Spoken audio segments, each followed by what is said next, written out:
It is a business that involves parents, children, and the brains behind the transaction process. At Senya Beraku in the central region, child trafficking tops the chart in the trade in West Africa. I visited the community and I found out that despite the criminality of the trade, every week at least 5 children are internally trafficked from Senya Beraku, often to the Volta Lake to fish.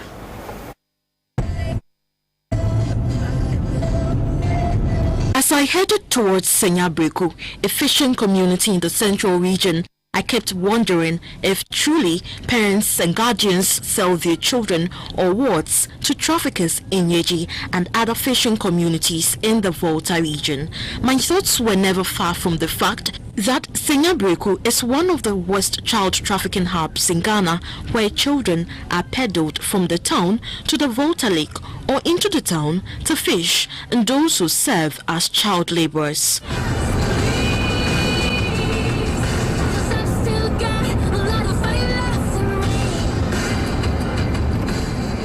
Some few hours after the rising of the sun, I reached the fishing community, which is about a 2.5-hour drive from the capital city, Accra.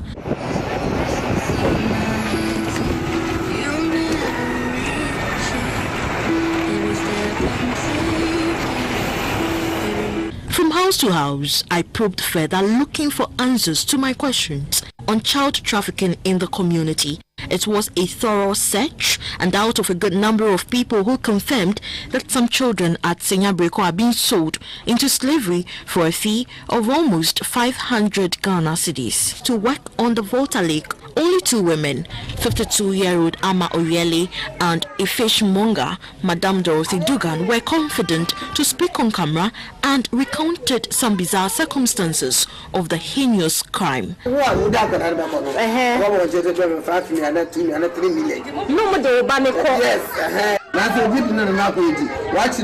Recently, a woman was arrested and sent to Ntown prison for selling her 7-year-old son for 300 Ghana cedis.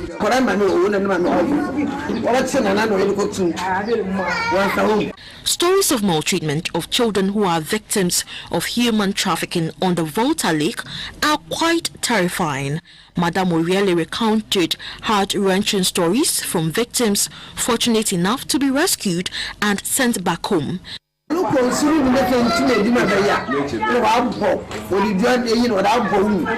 cry when rescue victims from Yeji who are between the ages of 6 and 12 tell their stories. They are maltreated and beaten with both oars. Others are also thrown into the Volta Lake.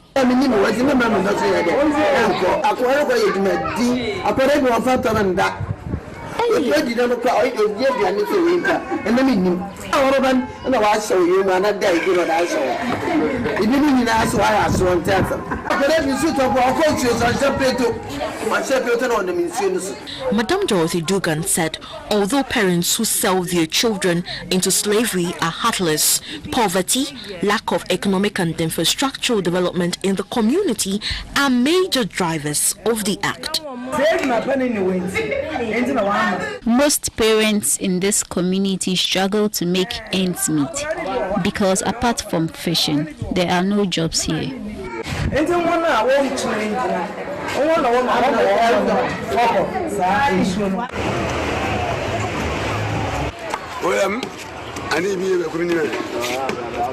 On my way to the fishing area at Senya Beraku, I spoke to some fisher folk who raised concern about lack of jobs in the community, making it unbearable for breadwinners to cater for their families. We hope government introduces more jobs into the community. With all the issues raised by the residents in the community, the report that over 70 to 80 children between the ages of 6 and 14 trafficked from Senya Beraku each year to communities along the Volta Lake could be possibly true.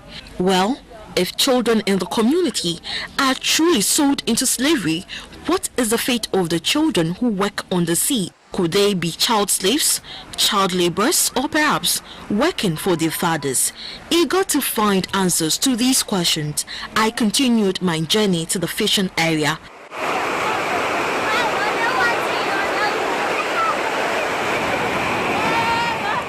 I disclosed my identity as a journalist and began to interact with the fishermen about their work. The conversation went well until my questions about the children they work with were turned down.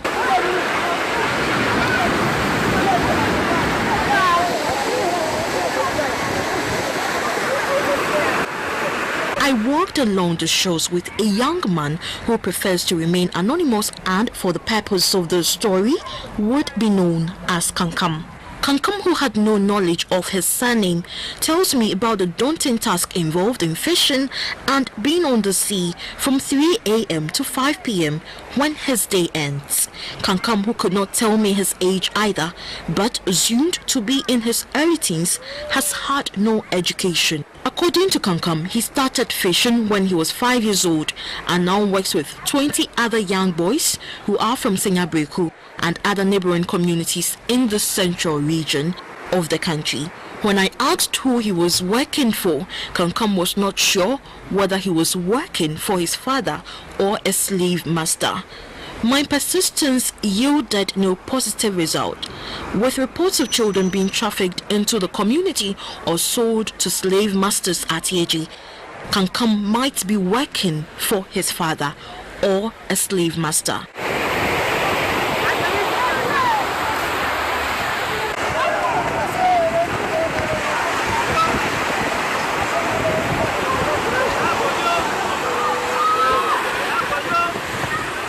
It is already midday at the fishing area in the community. Fishing boats crafted from giant trees bob about on the water, anchored close by, with others on the shore.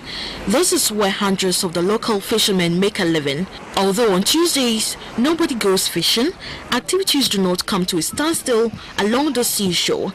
Both the elderly and children between the ages of 4 and 10 were busy mending and preparing the nets for the next day. Other fishing boats were on the sea as traps for crabs and other types of fish.